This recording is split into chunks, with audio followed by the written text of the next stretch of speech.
Anybody need any chocolate? No, you're supposed to sit in the front. You're supposed to sit in the table.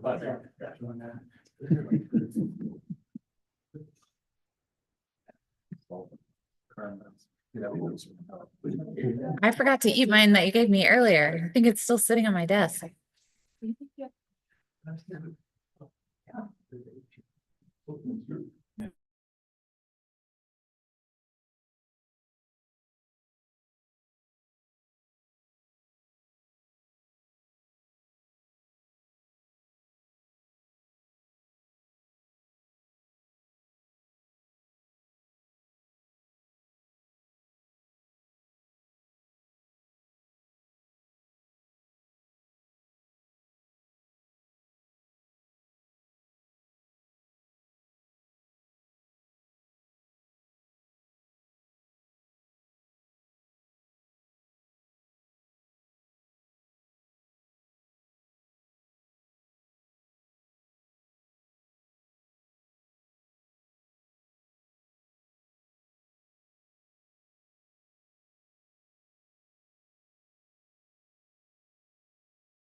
So we would.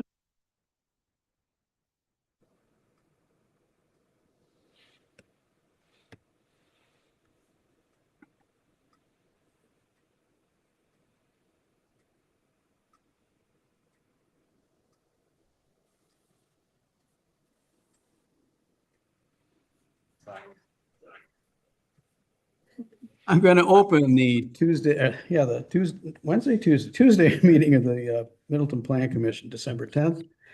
Call to order. You gonna do that? Adams. Here. Boots. Here. Park. Here. Nairo. Here. Paulson. Here. Summers.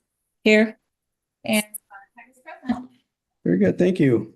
This is the point in the meeting where we do public hearings. If anybody would like to speak. We actually don't have any public hearings. We should have taken that item off the agenda. Okay, My apologies. don't worry about it. Easy to get rid of. Approval of minutes. Is there any changes to what we got in the packet?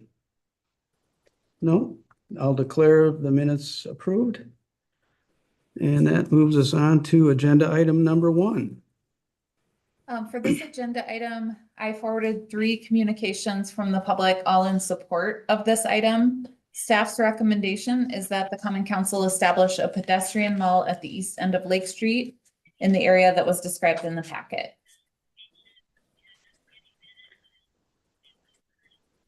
Comments, questions?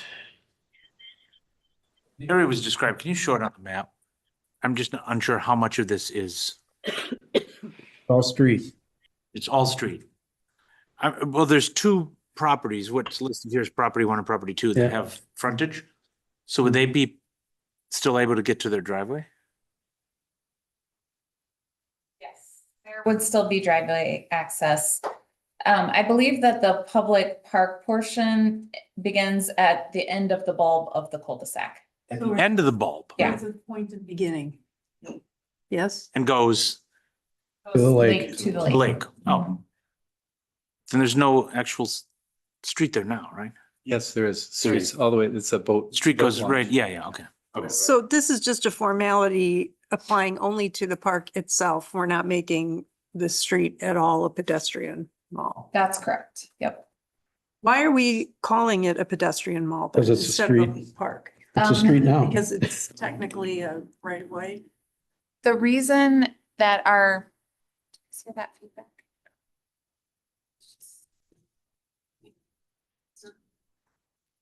Actually, it's. Our city attorney recommended this option, because the alternative would be a vacation of right of way, which would then vacate to the adjacent properties. And so his review of state statute, he recommended going the route of having it determined a ped mall. And the primary purposes are for pedestrian access. It's a pretty small space and park ordinances would apply.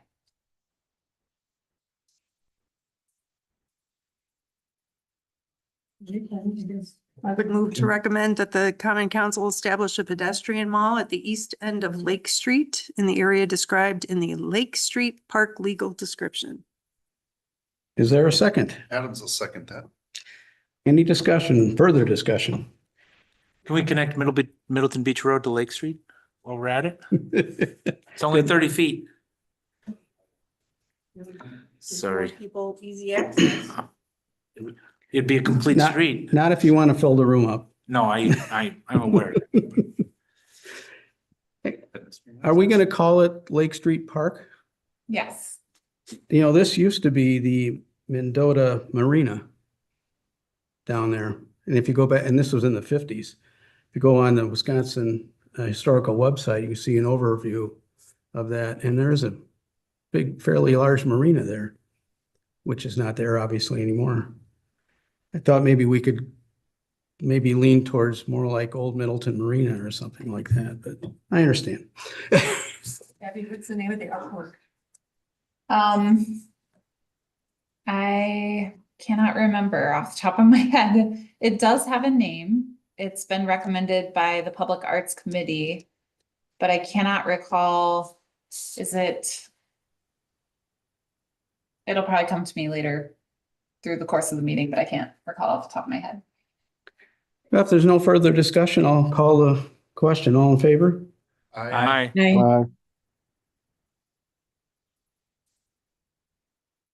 And motion passes. Okay, item 2 is the site plan review for the Pearson Park Shelter. Commissioner Summers will be abstaining from this agenda item. And just a quick update, as noted in the summary, portion of the staff report, the shelter, is currently in the environmental corridor, which means that changes to structures within the environmental corridor require CARPC approval. CARPC is the Capital Area Regional Planning Commission. And I talked with Nick Bauer, who's their senior environmental engineer, and he said that this would not require approval by the commission because this change aligns with their policies and criteria for the environmental corridor, but it would require review by their staff. They were working on other projects, but they said that they would have that to us by the end of the week. So our revised staff recommendation, the first item related to the waiver, that would not change. But on the second recommendation, which is recommending approval of the site plan review, We would recommend adding a third contingency that would be approval by CARPC staff and resolution of any recommendations of their approval. Okay, Of any what? Any. Any recommendations of their approval. Can I ask Yeah, a go ahead, question Randy. of staff? I noticed a comment about the amount of lighting in the canopy. And, I was thinking that when I looked at that, that did seem like it could be excessive. And I just wanted to see whether that's a condition of approval or not.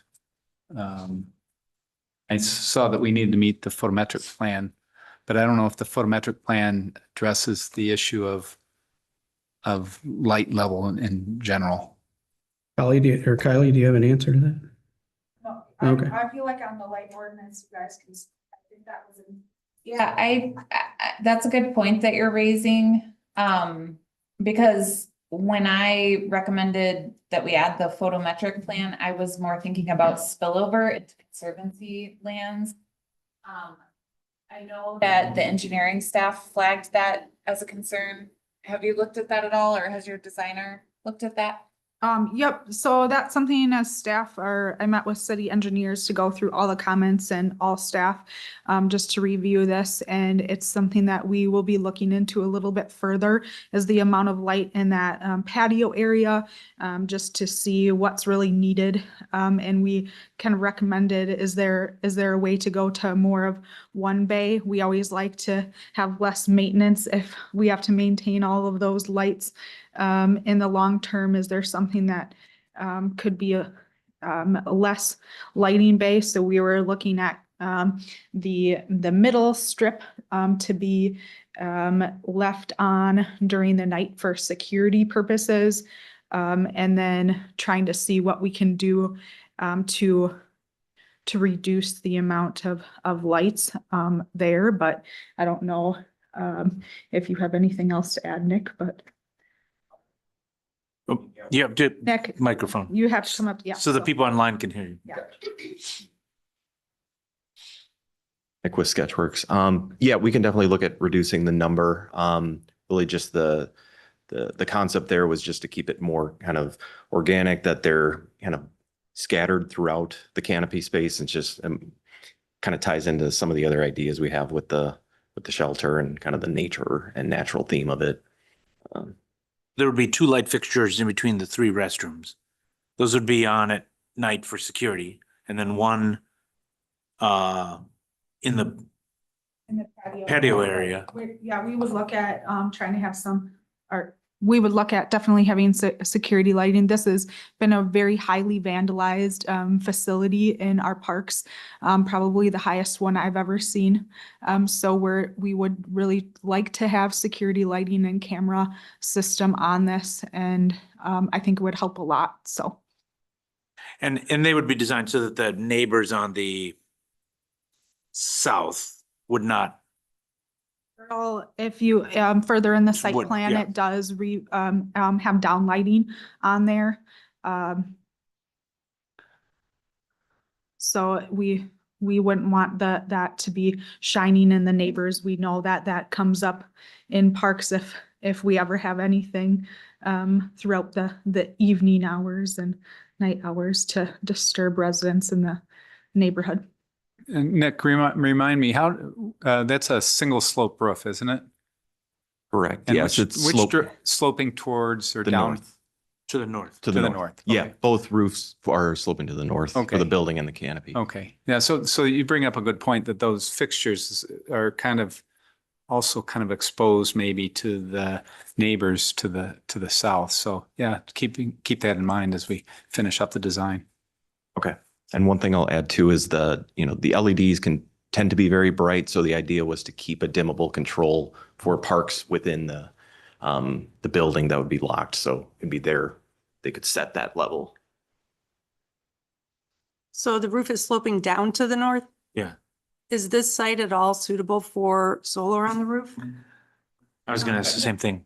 We did go through solar and and look at looked at what opportunities there are for solar, that really play, when you look at the roof, like you could definitely put solar on the top of this roof or both of the canopies here. But with the tree canopy that we have from on the north end and on the east end, where the sun, kind of the sun pattern there, it really wouldn't have a large benefit because of the tree canopy. And this is something we've been working through with the entire project, that we have such an overhang of tree canopy in this site. And so it's really nestled under that. And I'd love to see solar on all of our park shelters. This one, just for the cost and the amount to put that on there and the benefit, we didn't see that, but we did do a benefit analysis with a solar company and tried to look at a few opportunities within this, but we decided to go another route. So. Okay, thank you.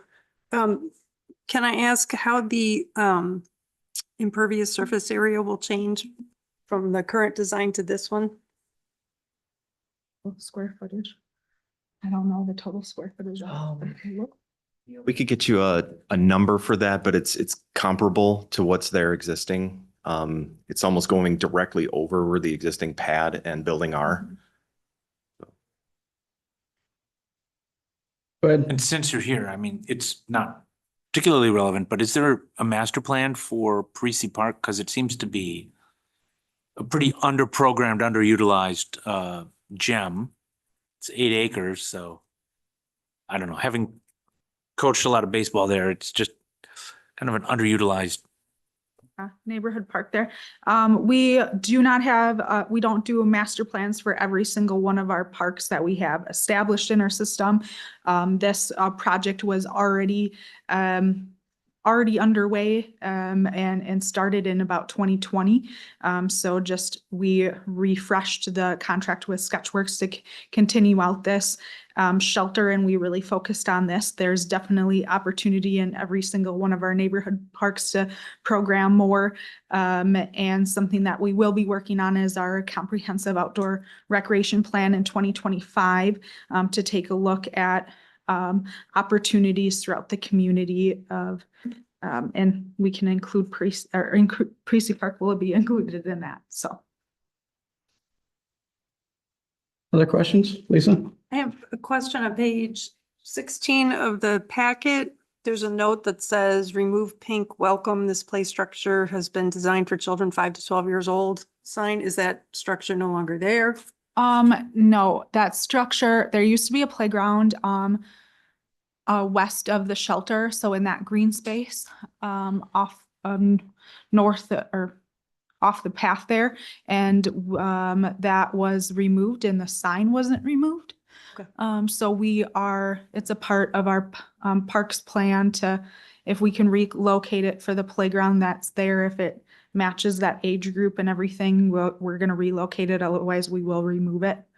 Okay, and then also there's a note that says remove basketball hoop prior, but it also has a note, original note saying basketball hoop to remain. So yeah, it'll be, we noted all the orange notes will be like adopted on the updated, hopefully most of them updated.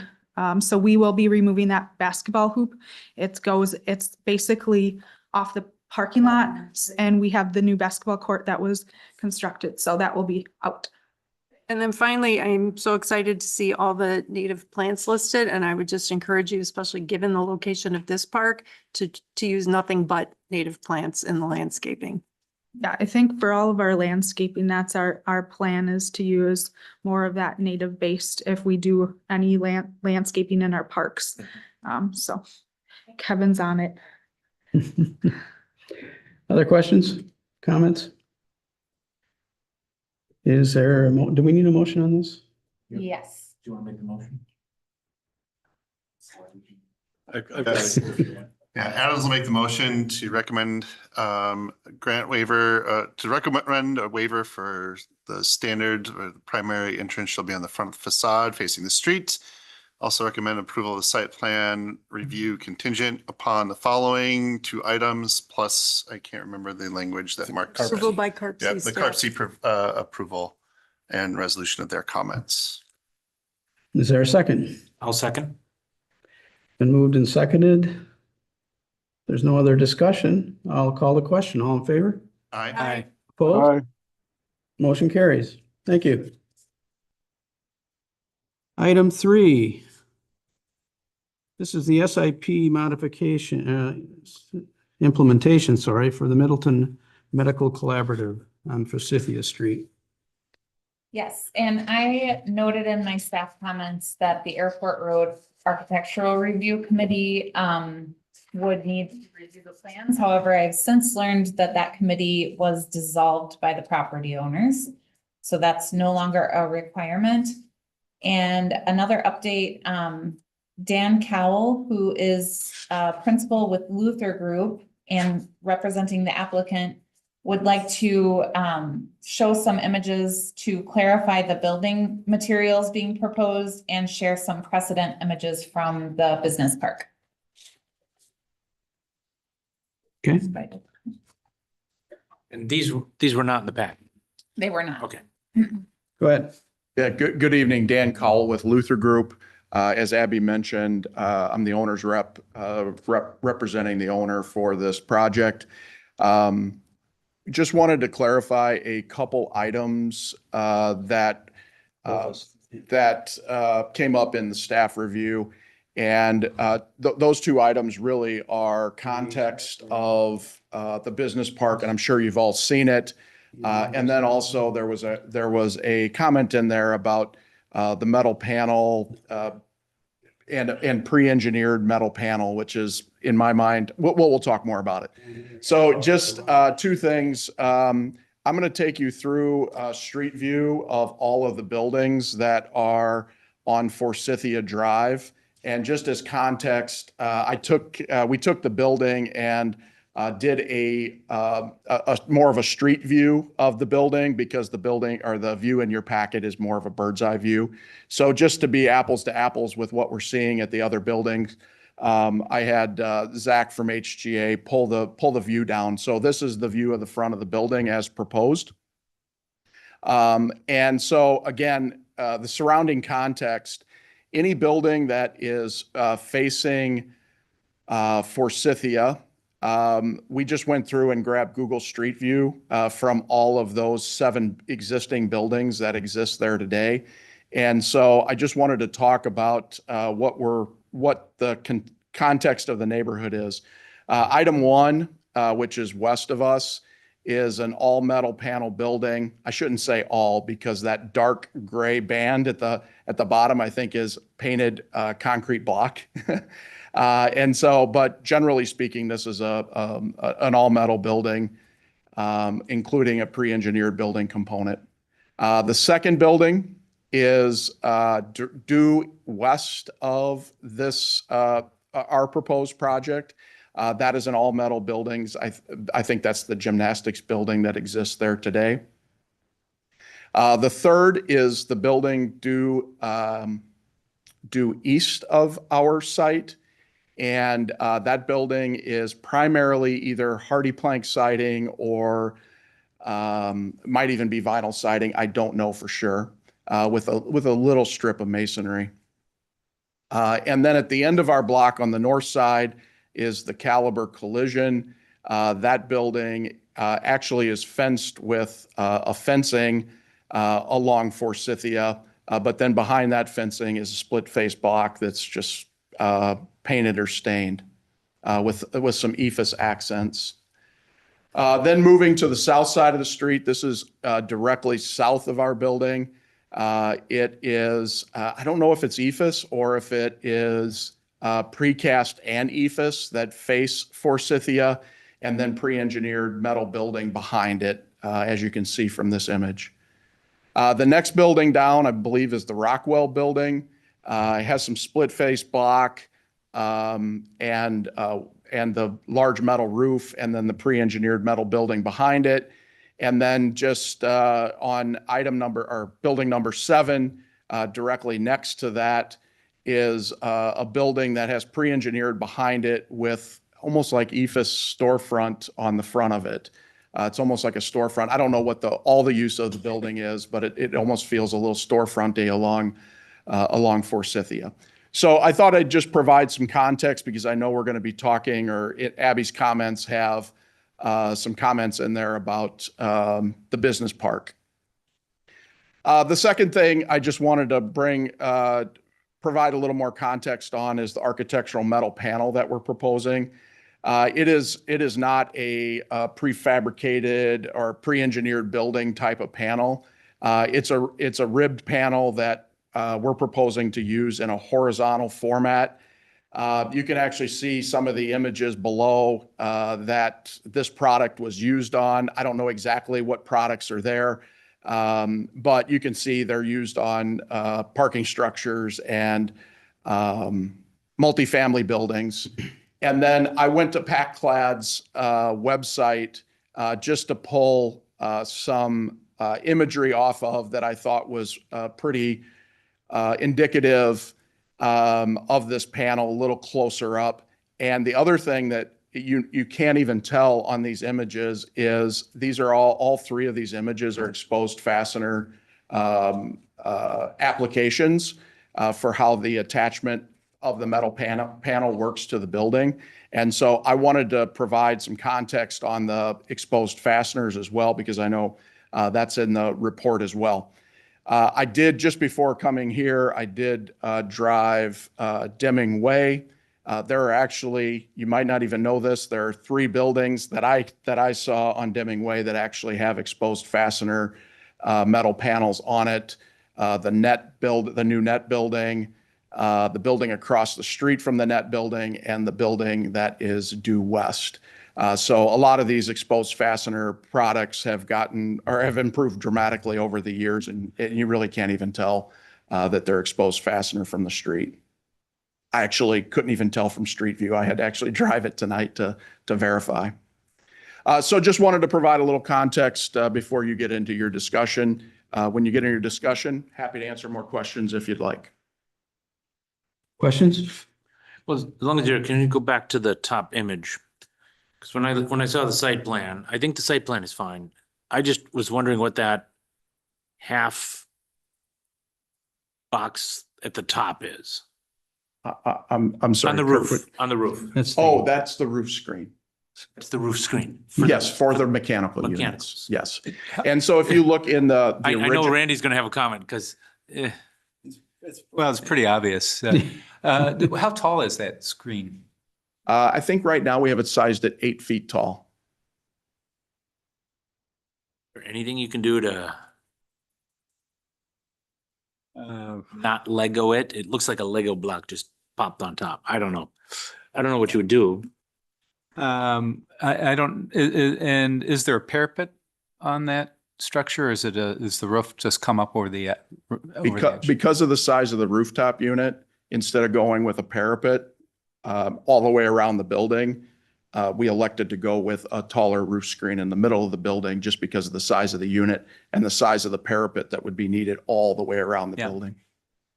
I mean, one thing that just came to mind is if we had a parapet, not an 8-foot parapet, but if we had a little bit of a parapet on the building itself, it would reduce the impact of that other screening element. I mean, I'm not super worried about it given the context of other industrial buildings, but it kind of, when you just look at the image, it kind of really stands out. Yeah, it's a little top heavy. Yeah, for sure, top heavy. Appreciate the comment. You make a green roof and put shrubbery around it, or I don't know. You could have them remove it, so all that ugly mechanical stuff. No. No, that's the problem. And especially there, you don't want to put your mechanicals underground because we get it to flood. The 8 feet is required because of the size of the equipment? Correct. Because of the healthcare use and the outpatient surgery use in the building, there's a lot of airflow that's needed in these surgery spaces, and therefore the unit is pretty sizable. So we're accommodating the use. Okay. Yeah, Lisa. I have a couple of questions and, regarding the metal panel. I mean, to me, the key word is discouraged. I don't see it as a regulatory thing, and obviously other tenants didn't as well. So I'm not concerned about that. Your landscaping, you heard me comment that more native plants that can be incorporated into the design, even above the 75% that we ask for, that would be wonderful. Can you tell me about any sustainability related features you might have, such as, this seems like a good place for solar, maybe using geothermal or heat pumps instead of traditional gas furnaces? What are some of the things you're thinking about? Yeah, so I'll start with the solar first. So that was considered, and from an economic perspective, it did not work. On the mechanical, interestingly enough, the landlord, so this is the shell of the building that's being proposed here. The landlord does not provide the HVAC system for the building. The tenant will be providing the HVAC system for the building. And so I don't know what they have considered, and they haven't. They've asked us to accommodate this size of roof screen for the HVAC. So I apologize. That's just not part of our scope of work. Sure, no, understandable. And then I know there was a comment, one of the staff comments, I don't have the page number. I think it's after page 65 of the packet. It says there's something about an existing tree and the parking lot entrance. Yes, there is one existing tree that conflicts with the new driveway. There are several street trees along there.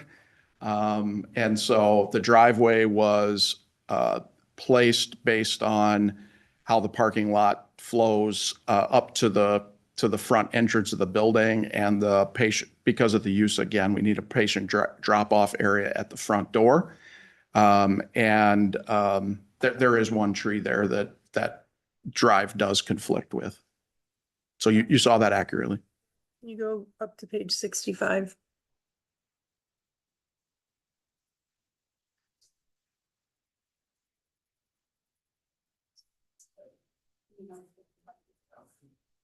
We're happy to replace that if that's an option. Can you move it south? Oh, there's a fiber optic line. It wouldn't work to switch it with is that the north? No, that's the west. That street, they're gonna drop off the patients. Yeah. There's a water main. Yeah, so there with outpatient healthcare facilities, there's a flow where you want the driver's side door to be close to the front door, and so we need to come in off that east side of the site to make that patient drop off at the front door. So could the applicant work with staff to find a new location for a new tree? Yes, to replace that. And I absolutely. think that was the comment. Yeah. Kevin, did you put that comment on the plan? I thought you were probably the person who. Yeah, I put the comments, most of the comments related to trees are ones from the Parks Department. I see the tree that's at the driveway is obviously needing to be removed to accommodate that driveway. There's a stormwater pipe that comes in to the north that's within a few feet of the tree there. I would see that tree is not surviving that stormwater pipe installation. And then with the placement of the sidewalk to the is it the north? That would all impact. So there's 4 honey locust trees on there. I think they average 10 to 14 inches in diameter. I don't know that any of them would survive the construction as proposed here. See, so I had missed the fact that was new sidewalk going in. But Is there Yeah. currently sidewalk on the 2 adjoining parcels? But the eventual plan is that whole street would have Yeah. sidewalk? Yeah, that's what we were asked, was to do our part in filling in our street frontage. There is not a sidewalk I believe to the west, there is not a sidewalk. Well, there is, once you get to Kiva. Correct. I think Kiva now did put sidewalks in recently with one of their projects. Yeah. Repaired it, Yeah. yeah. Well, it looks like we need 4 new trees then. Yes, and so my understanding of the city's requirement and that staff comment about please show 4 trees is that they would take these out because they're gonna be damaged during the construction, but they would be required to plant 4 new trees. Is that correct, Kevin? I think with the, with the placement of the driveway and the stormwater pipe in there, there'd be room for 2 trees once the development is complete. So it would be nice to have 4 trees that the city could plant in areas that they have needs. Then, So if I understand, you're saying the site, when it's finished, would have 2 trees instead of the 4, and the 4 trees that you're requesting would be, we'd put them elsewhere. We could find spots for them, yes. So 6 trees. We're losing 4, gaining 6. I'd be happy with even replacement. We could consider the value of the trees as they're a mature tree. So from a standpoint of canopy cover, we're taking out a larger canopy than we'd be putting in. So you have a number of years before they'd achieve that. I think asking for 4 trees that we could plant where we have spots for them would be a fair thing. If we looked at an equal swap for canopy, we'd be talking about more than that. But I think that's probably beyond what policy the city has at this point. The city should look at that policy, because I can tell you that residents hearing that, well, the tree is going to be taken out, but it'll be replaced. That's not enough, I think, for most residents. I mean, I understand the constraints you face, but how much does a tree cost? Fee in lieu at this point is $420 for like new developments. So We're happy to provide 4 trees, compensation for 4 trees. Okay. Oops. oh, I love that your ringtone has not changed. It hasn't changed. the ringtone has been changed since the 1950s. That was a big joke when I was leaving. No other questions or comments? Is there a motion? Can we see what the recommended motion is? Mark? So I would move that the plan commission find that the criteria for approval of an SIP are met and approve the SIP contingent on the 3 items listed here. Is there a second? And actually with a 4th item that the applicant will pay a fee in lieu of for the 4 trees removed. Okay. We got that. Is that your concern, Lisa? yes. Okay. There a second? I will second that. And can we clarify that approval of the stormwater management plan is city engineer approval? That is my guess based on the size of the project and its location, but I don't know for certain that determination has been made that it doesn't require Water Resources Management Commission.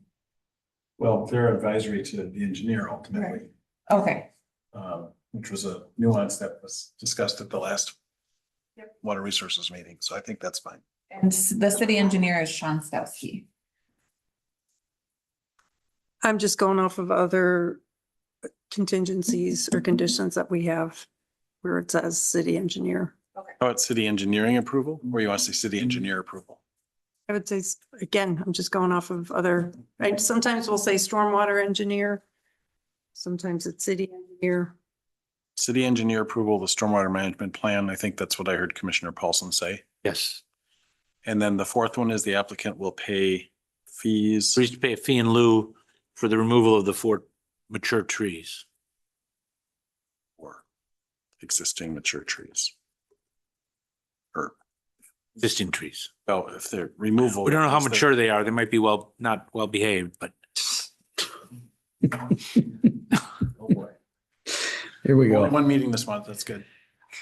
Okay, it's been moved and seconded. Second was by Hanairo. Yes. All in favor? Aye. Opposed? Motion carries. Thank you, one and all. On to item 4 is our rewrite of the chapter 33 outdoor lighting code. Mark. Yeah, so this is the product of your guidance a couple weeks ago. I took the template that Dark Sky provided and reviewed it with our existing code and put it into the format of our current code, but with their template, and then added features of our code that were not in the Dark Sky template, that were primarily design related standards. I don't think it's good to go through I'm not going to go through the whole code now, but I thought maybe we'd focus on where there were comments in the margins. Or how would you like to do this? I look to your guidance. That sounds good, Mark.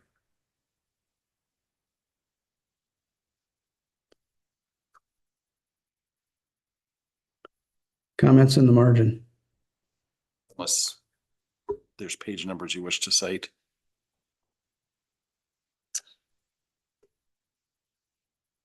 So you've added definitions. Yeah. Yep.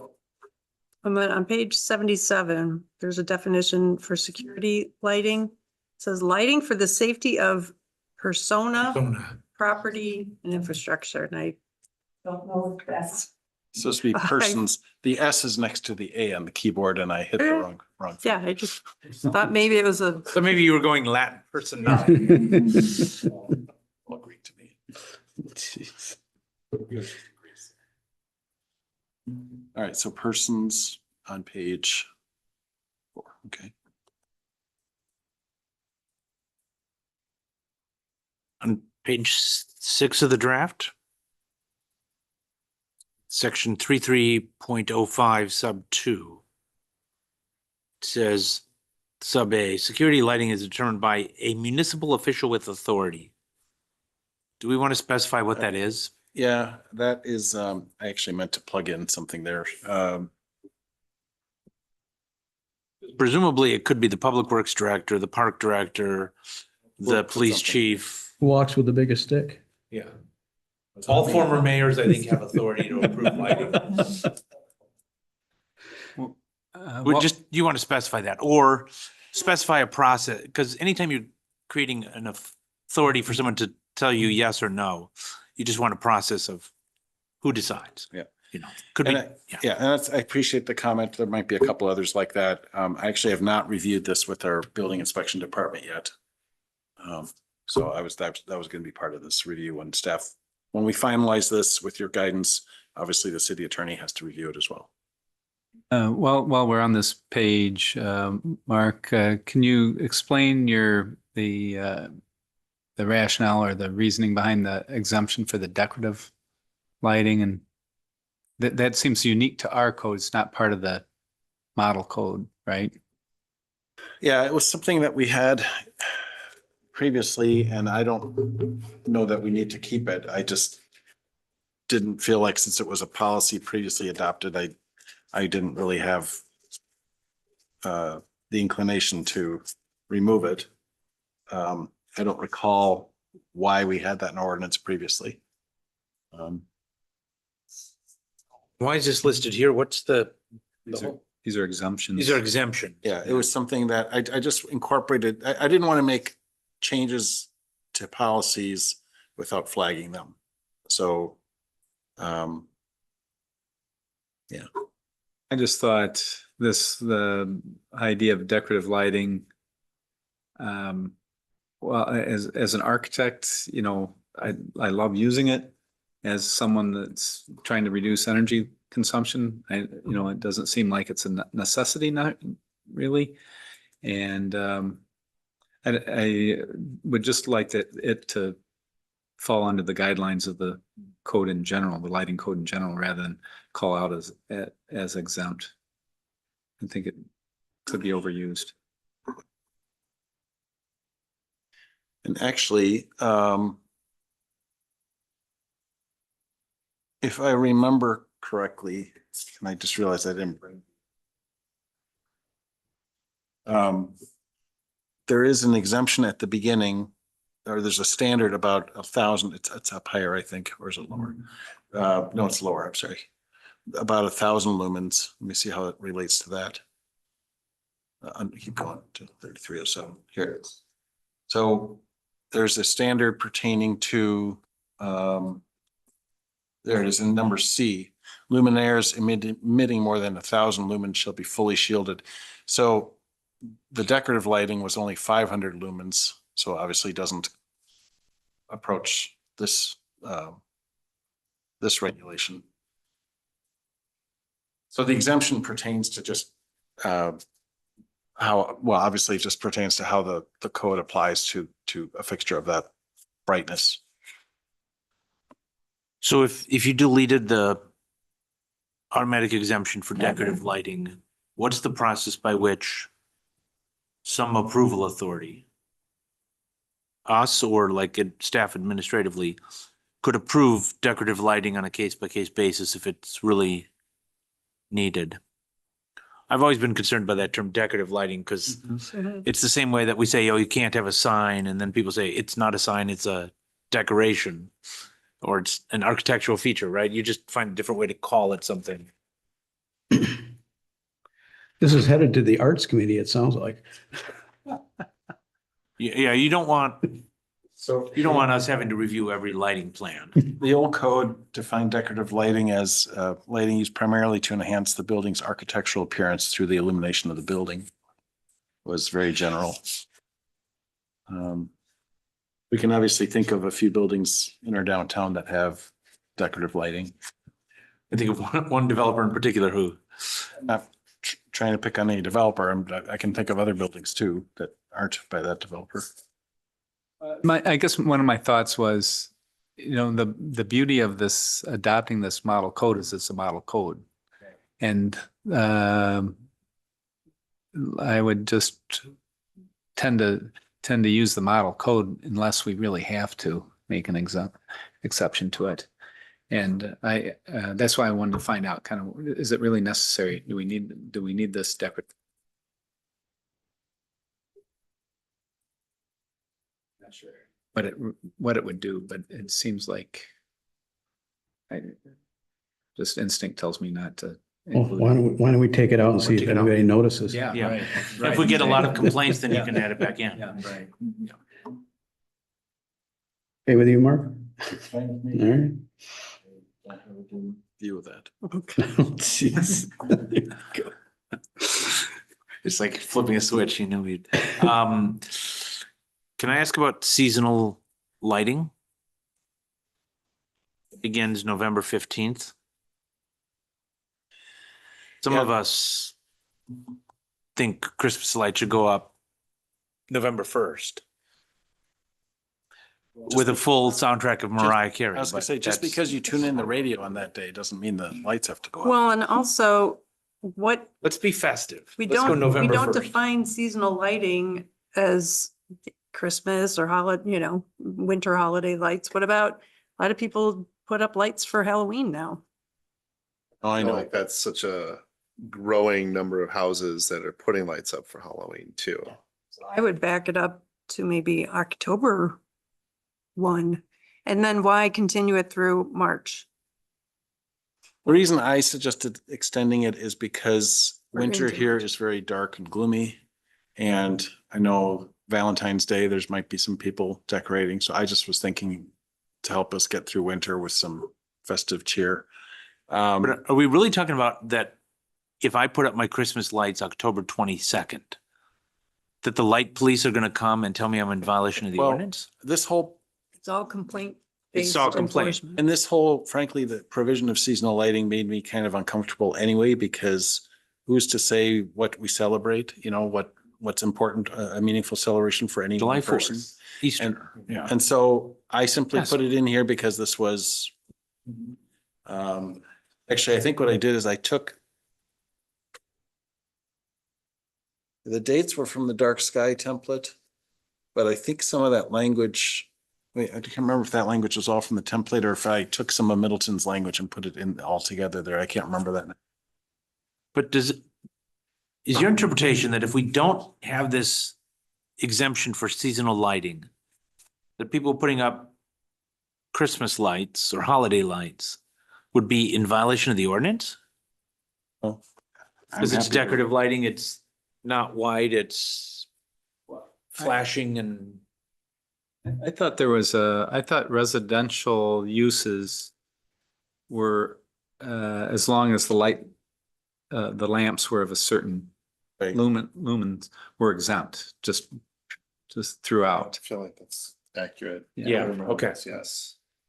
So I'm kind of thinking that There's no need for this, other than for commercial. maybe commercial uses.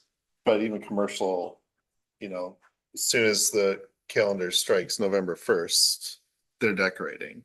Yeah. You know, and I'm fine with that. I mean, the template had, the dark sky template had seasonal lighting as a separate template, and they also had signage, and they had coastal marine turtle habitat, which I decided was not necessary. We don't need it yet. So I just, you know, I just was trying to give you what the menu of options from the template. I mean, has this become a problem for you and the building inspector that people are complaining about holiday lighting? I would say I have not received complaints that I can remember in recent years. The complaints we tend to get are when there's bright lights, you know, it has to do with the I almost said volume, the intensity of the lighting shining into someone's property or the window. Or for that matter, sometimes a street light, a city street light might generate a complaint. So I don't feel a need to introduce complexity with seasonal lighting. I just, you know, as long as they are not bright lights, you know, as long as they meet the standards, the residential standard.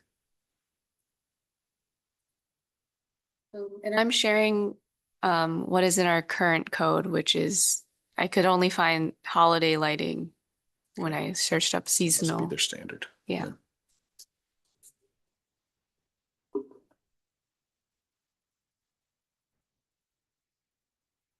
I mean, I think our instinct is why regulate No, that's something fine. with complexity in the code? Unless it is a problem, then we have to write an ordinance that is both clear and enforceable. But I'm fine with that. It's all right, I'm gonna go. Giant spotlights like from the movies. Anything else? I have a question on page 81 in the packet. So we're bringing in from the model ordinance, the dark sky ordinance, the residential use table. You scroll down. So explain to me the 3 different lighting zones. And how are we applying those to our city map residential use? Yeah, this is, this took me a while to understand as well. There's a table or, There's an image. an image, thank you, in the back that this relates to, and a table specifically. So this is just a sample. This isn't one that I created. And it links this to zoning district. Again, not our zoning districts. Would replace, you would take this table and fill in. Customize it. Yeah. Okay. It doesn't have to be included in our ordinance, but I think the guidance was it was recommended. If I remember how they phrased it, they strongly recommended it. let's see. I thought it was an interesting way of dealing with different light levels that are kind of occur naturally anyways. Right. I like the idea if it can be done. So the idea is in an apartment building, you might have brighter lights right on the building for safety, but then Different all the different different zones. intensity of zones. Yeah. And yeah. Does this deal with car lots? Um, Our real headache. the nice thing about this code is it has general outdoor lighting requirements and then it has specific lighting for like non-residential uses, sports lighting. They called it sports lighting. We didn't call out car lots specifically. Most of the car lots are in. Right. Okay, well, I like the idea of adopting these lighting zones. And I was just saying, I could see in the future having a lower lighting zone around Conservancy, for residential that's near the Conservancy. I think people would support that. I don't know what type of work is required. And I'm looking at Daphne here with the map. I mean, there's going to be some effort to establish that. Obviously, we didn't want to go down that path until we had your comfort. Yep. Is there any And more? then, Go ahead. I'm sorry, I had one more Yeah, comment. go ahead. That is, I agree with make a good observation. What are aerial sports? I don't know. But do you know what aerial sports are? No idea. Aerial sports? That Yeah. would require some That- kind of, it's on page 82. Like Quidditch where you're flying around? Or like drone racing? I don't know. It's an aerial sport. Competitive skydiving? I don't.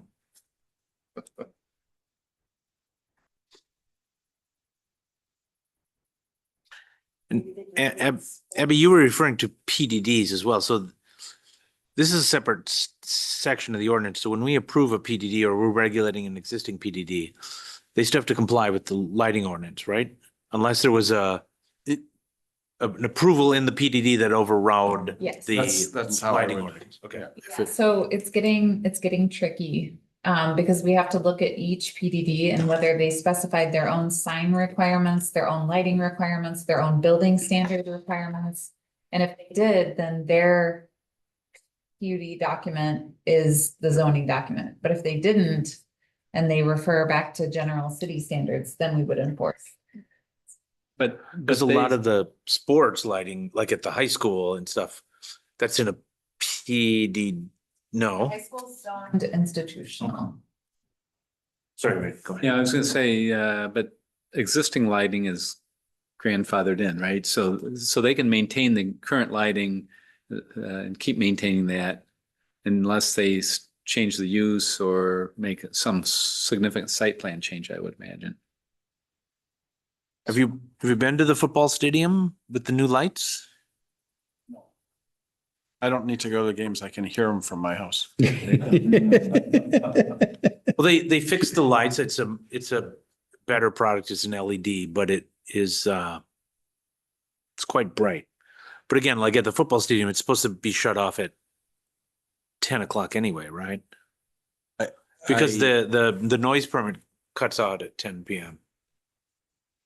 I do believe. I like the The sound permit. Did I say noise permit? Sound permit. Yeah. There's not a lot of bleed, is there? On those lights? Aren't they down focused? No, they're down pretty Yeah. far, yeah. So Any further feedback?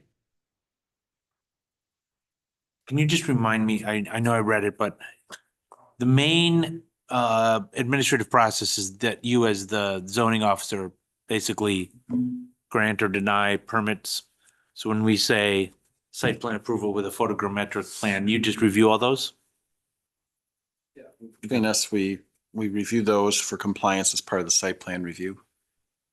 And then complaints go to you as the zoning officer as well? Yeah, I Or does mean, it go to oftentimes building? our building inspector gets them too. Okay. We work with them, but it's, yeah, I mean, theoretically, it would be a zoning, it would go through zoning first. We get a lot of lighting complaints? We have a few, and it's usually driven by, residential disputes, if you will. Mark, I thought I saw somewhere in here that, that this ordinance required, a qualified engineer or lighting designer to certify that it met the ordinance. That is, actually, we're here, we're on that page, it's under B. So again, the black text is from the model ordinance and the red was altered.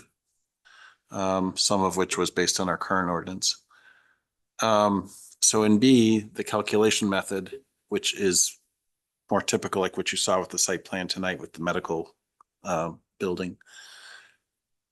What's your question, Commissioner Bruce? I was responding to Kurt's comment about you guys doing all the reviews. Do you really have to go through each, review all those, or could we just require the lighting engineers to certify to it? I mean, usually if it's stamped by a lighting engineer, you're probably not looking at it for hours. You're looking at it saying, yep, it's in compliance. The way this was written too, is it gives us in fact, if you scroll down a little bit to plan review, it gives us the ability to, if we see something very complicated, that we can consult outside experts, if you will, or require additional information at least. If the zoning administrator right there at the top, no, that's not what I meant to say. It was, I think, right before that. Referral to the plan commission. Oh, I'm sorry, it's under number 2. Additional, the required plans, descriptions, etc. We can ask for additional information, the applicant. So, I mean, we have the discretion to require some additional materials. When my former firm was preparing lighting plans, we often just hired a designer or had the supplier provide, the plans and all the output, and it comes at little cost or no cost. So I think we could maybe ease your review load if you just required that. I don't think that would be too much to ask of our applicants. There was a section that you scrolled past. That happened, yeah. Yeah. Up a little bit.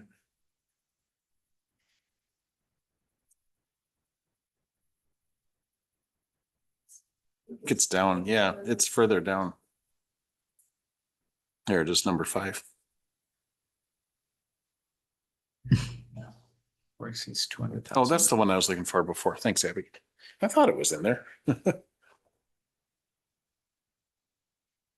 And I think that is based on.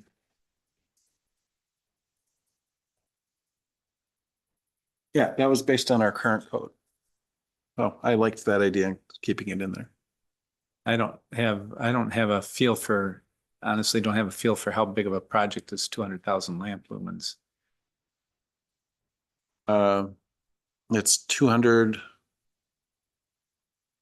Well, yeah, so the fixture that's exempt is 1,000 or less, so that would be 200 of those. So most people don't do that. So I guess the using the example today, Dan Cowell example, his fixtures, he said typically that with his clients, or when they've done this in other communities, are usually around 20 to 25,000 lumens. If I remember right, I didn't review specifically what the site plan was, but so this would be 8 of them.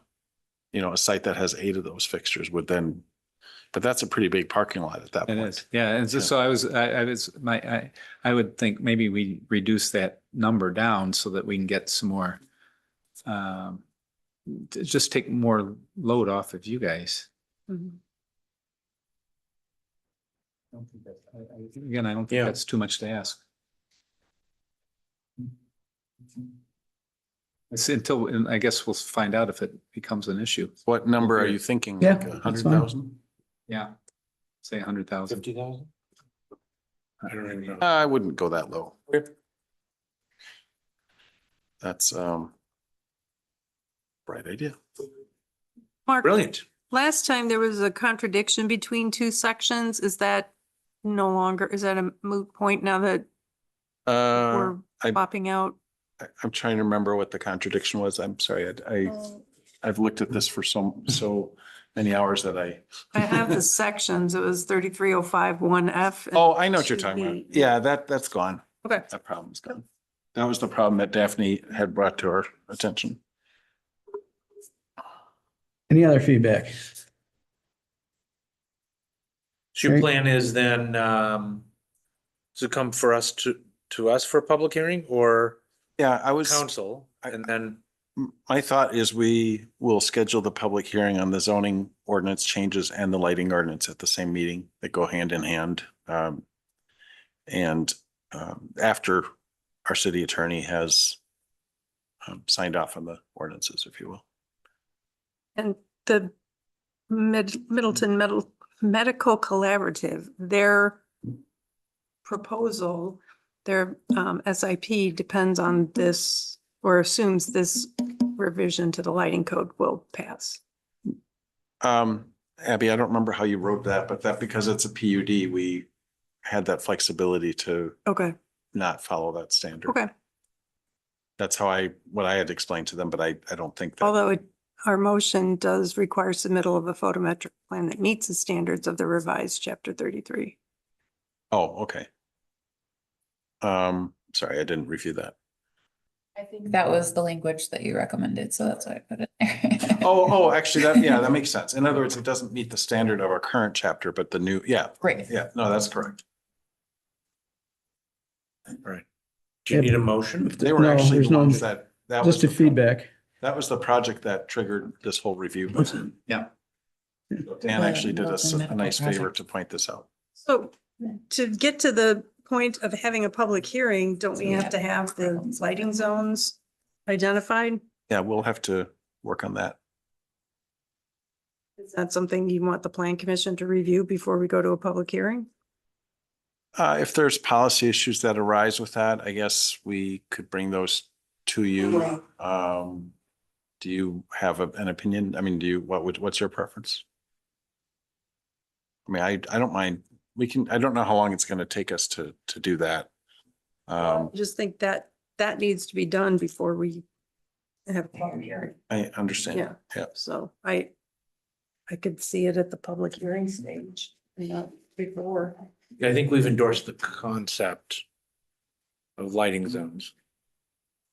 I mean, I guess if there's a specific, I didn't think that you would go through the table here and want to take the time to.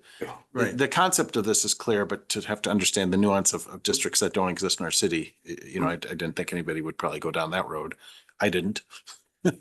So, but we were envisioning something similar to this. Okay, Yep. I think it's time to move on to item 5. The 2024 annual report for the City of Middleton Comprehensive Plan.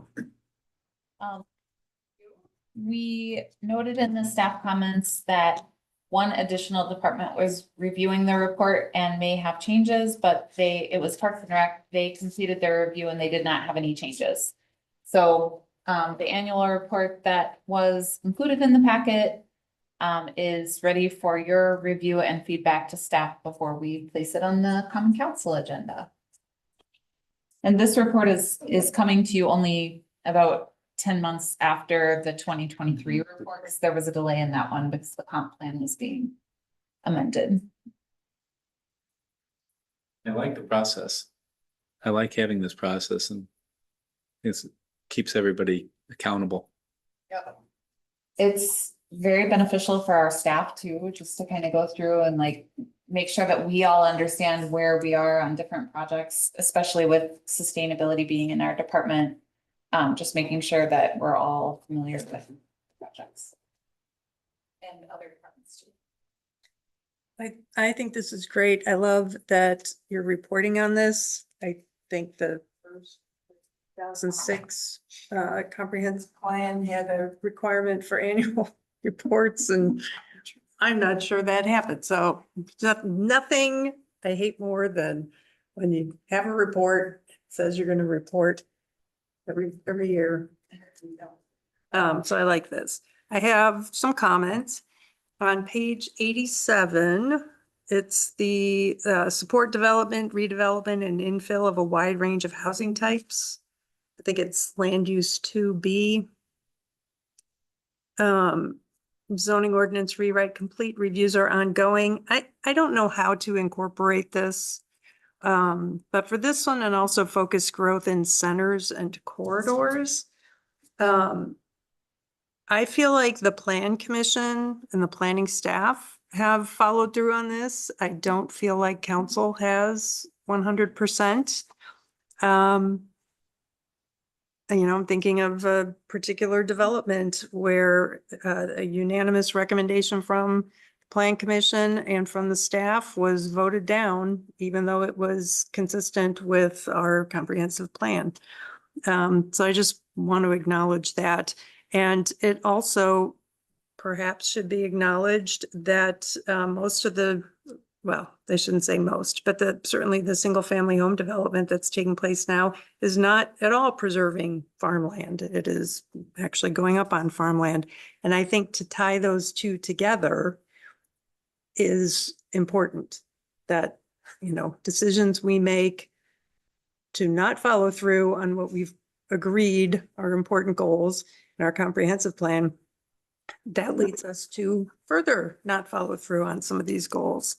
And I'm happy to speak to that when this report comes before council. On page 88, there's a reference to this Middleton Area Public Lands Endowment. This is still, I know it's now part of the Middleton Community Endowment. It's still showing up on our website as a committee. And I don't know that, I'm not clear, and this is, you know, my own ignorance, but I'm not clear how the city influences grant making under this endowment if we do it at all. So I don't think the city does. I think it's all governed by the Middleton Community Endowment now. We do have a city staff person who is a voting member on the endowment within our department, who is in our department at the city. I did reach out to her to ask her about whether funds were granted from Maple to the city this year, because I also had trouble finding that information online. And she told me that the assistant parks director just gave an update at the last Middleton Endowment meeting about how recently granted funds were spent. And that's pretty much that's the gist of the report that I got from her. well, it seems like this should come off our website, because I think the information on the website dates back to like 2016 and is maybe forward looking at that time. So that should be removed, and maybe council needs a presentation at some point on Maple. Update to the floodplain zoning ordinance prior to April 17th, 2025. This is in progress then? Because I don't think this has come before the Water Resources. It has not, Mayor Kuhn received a letter from the Department of Natural Resources about a month ago saying that all communities need to update their new mapping, which means we have to do an ordinance update. I talked with Mark and Daphne about it, and we thought that we could schedule it for January and February of next year. Given our workload, we are obligated to have them adopted by April 17th. We followed up today and we asked the DNR staff to write the model ordinance for us. The maps for Middleton did not change. There are some communities that had changes in their maps, but the Middleton maps did not change. And so the DNR staff person is actually going to give us our full draft, and then we just need to review it and bring it forward. And there is a process that we have to follow. There will be a public hearing. Okay, good to know. Because it'll be a zoning ordinance text amendment, right? Not a map amendment. No, it's by reference from the current code. the comment on page 89 about increasing enforcement of driver infractions caused by distraction, speeding, failure to stop, yield, and all that stuff. Need to coordinate with Middleton Police Department. That is a really good question for the police chief town hall forum tomorrow. Because I think increasing enforcement for traffic violations is also a high priority for a lot of residents. Especially in Can I ta- regards to pedestrian and bicycle. Can I take on to that, which is our neighbor to the south, Middleton, Madison, just changed a lot of their speed limits. 20 is plenty. So if I can just put a plug in that we should do that. Yeah, Yeah, 20 is plenty. 20 is plenty. Is that on all the residential streets that aren't signed? Really? They're all getting changed, all the signs citywide. Wow. Next door is all over it. Housing item. Differing opinions, I assume? There's a housing item. Where'd it go? 2D. Where does it say housing? There we go. 2D, all new developments within the city should include amenities for children such as play spaces, learning centers, and or daycares. That I'm wondering, is that a realistic ask? Because I don't think any of our new developments that we've reviewed recently have these play spaces, learning centers, and or daycare. Well, I wouldn't say we don't have them because we're putting a lot of neighborhood parks in, and those are play spaces. Is that what we, But that's not the other two things here, learning centers and Our daycare. previous mayor, I think that's where this comes from, Abby, right? Our previous mayor was very interested in this topic as a policy. And that's actually what led to the small park that got put in Greenway Center, was to make sure that there were park facilities proximate to multifamily residents, not just. Where's the park facility in Greenway? Pardon me? Where's the park facility? It in got Greenway? put in off just to the south of Market Street along the bike path behind the parking ramp. Hmm. We really struggled, I shouldn't say we, but the park staff, I think Abby worked with them. Go ahead. we might want to revise this to add parks specifically. Parks or play structures. I think There when was, they play areas, they meant play structures like a little swing sets. we were also looking at indoor facilities Mhm. that could serve the same purpose. A learning center that could be part of a larger community room or community space. I think there was some flexibility in how we interpreted the guideline, the requirement. Yeah. And I just pulled up on the screen 10.06.41, and this is the zoning ordinance reference we were referring to. We're satisfying that requirement.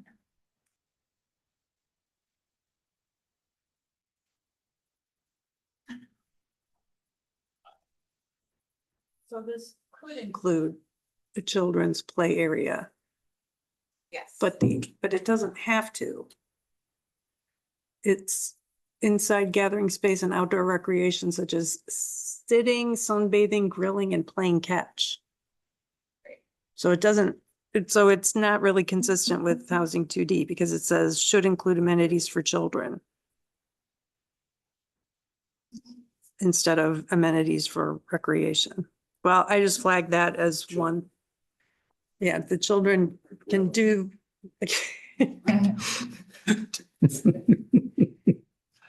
Anyway, I just feel like if this is something that we have set as a goal, like I'm in here always asking about solar, but we haven't been asking other than, asking for the park, which I guess it is related, but I saw that as more, it's our policy to always ask for park space if we can get it. All right, well, I've said what I had to say about that. Page 94. There's a item B about extend downtown district northward along Parmenter Street and southward along Terrace Avenue to enhance the city core. Again, this is listed as ongoing. But did we not miss an opportunity to do that? So that is In the zoning, because of council voting down the There's a- Terrace Avenue project. Mhm. So again, knowing it might be awkward to include a note about this, if you can say the plan commission flagged this as, We should have a separate grade for the plan commission yeah. and one for council and the Public Works Commission. Cause like we're into complete streets, but Public Works, maybe. Actually, I just realized that should say westward. There's no southward along Terrace Avenue. Is that a typo? Extending the downtown to the south to include Terrace Avenue. Yeah. Well, and this It's this not. one conflicts with the current emphasis and landmarks of wanting to declare that area a historic railroad district. So just something to keep in mind. And that leads me to E, review the Middleton Landmark Commission's ordinance and city role in preservation and history. The status of this, Daphne, they're talking about it next week or at their meeting this month. I firmly believe the commission should recommend, but the council should retain the authority to approve or deny designations of both landmarks and districts.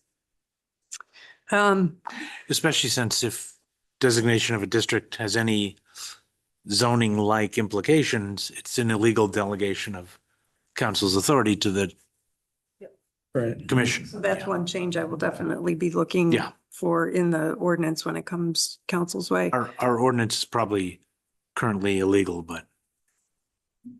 It's probably 50 years old. Yeah. Yeah. Right. It's a landmark. in It its own didn't right. age well.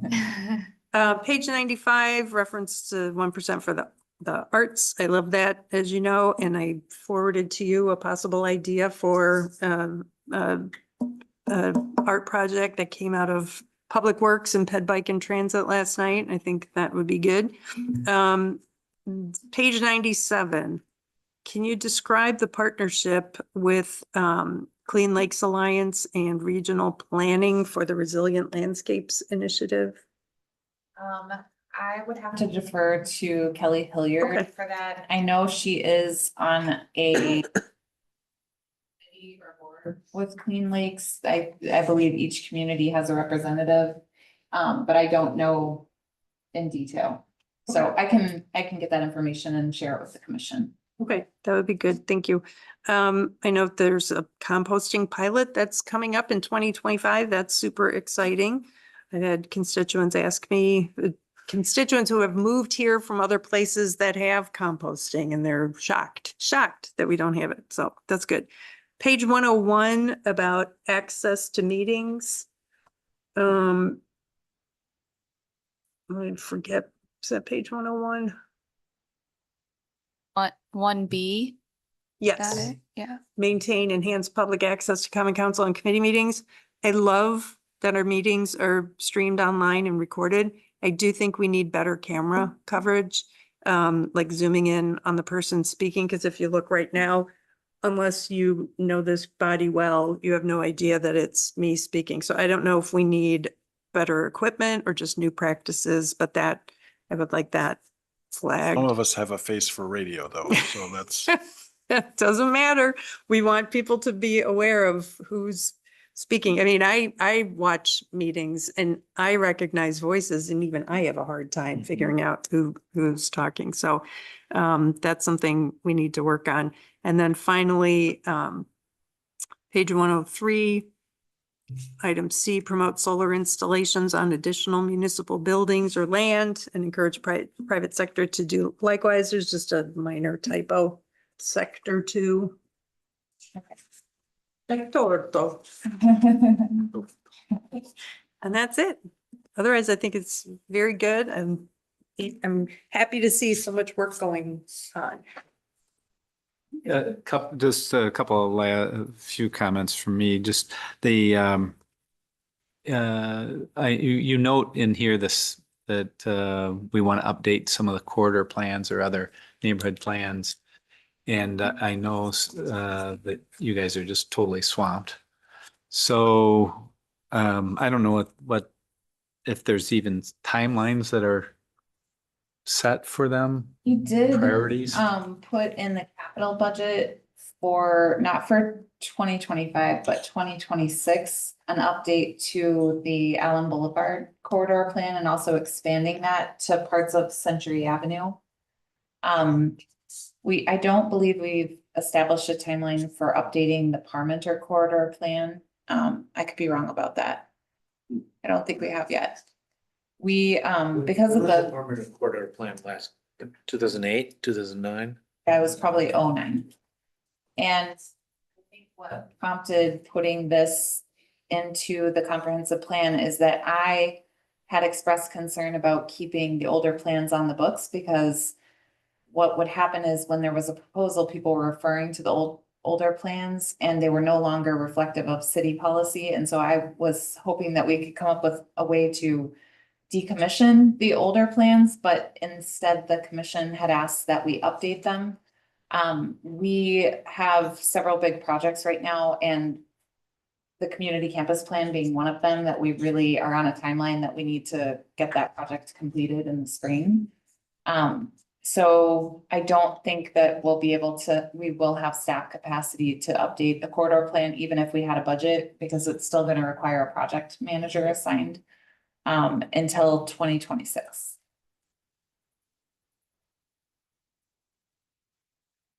And we can't outsource that.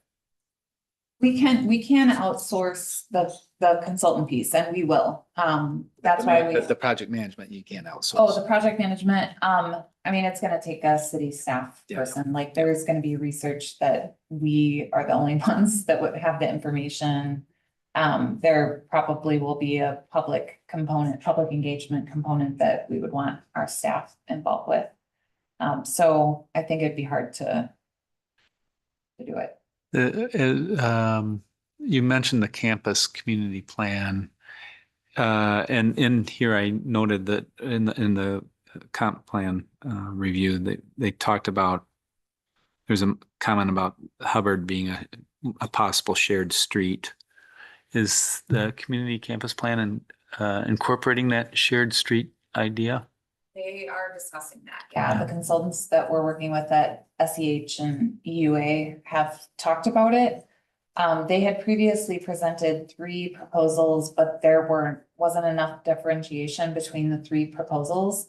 And then the pandemic happened. And so post-pandemic, with the newly reformed committee and revised scope of work, they're going to give us 3 concepts that are differentiated more. So there might be some retrofit of current facilities included as an option, as well as new construction. And they, just at the last meeting that we had with them, they were talking again about the idea of trying to pedestrianize part of Hubbard. So it's still being considered. It's just, that to me was very exciting. I mean, that street functions that way anyways. And if we were to design it appropriately, it would really enhance that feature. Make it an expansive kind of space. I think that'd be great. I had one other comment. Oh, there's a note about waivers of fees for affordable housing as a incentive to get more affordable housing. And it just came to me that perhaps we could use, if there's resistance amongst some of the departments to lose those fees, I wonder if we could use TIF extension funds to help pay the fees. That's a good idea.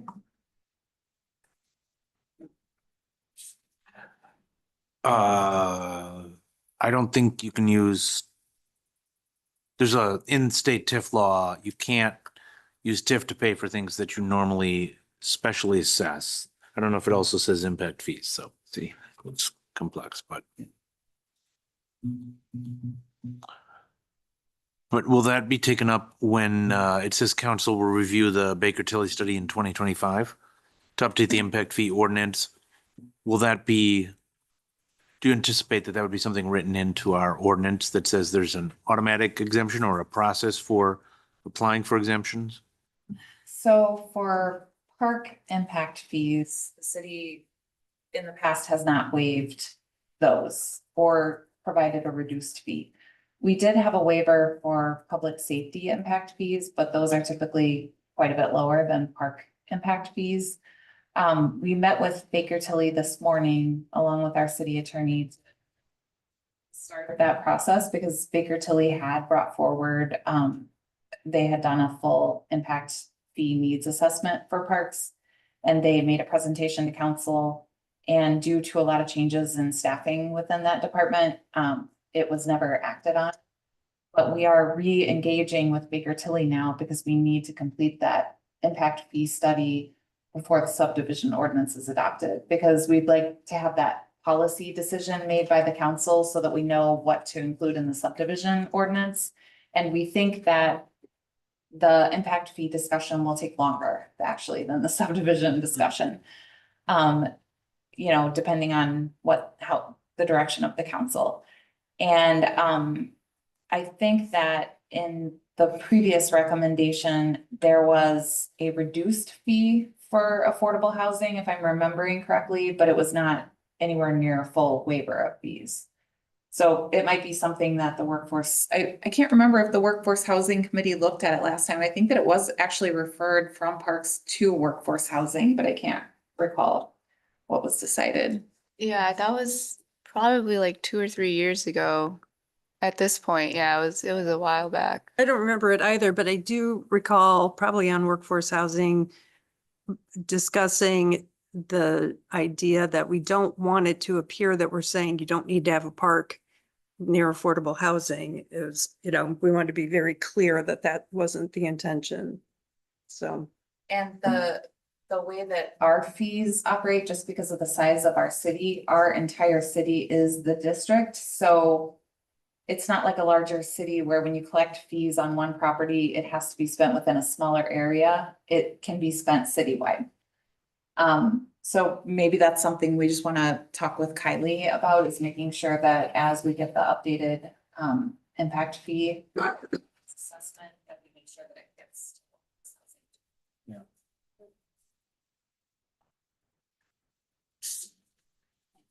Any further input on the annual report?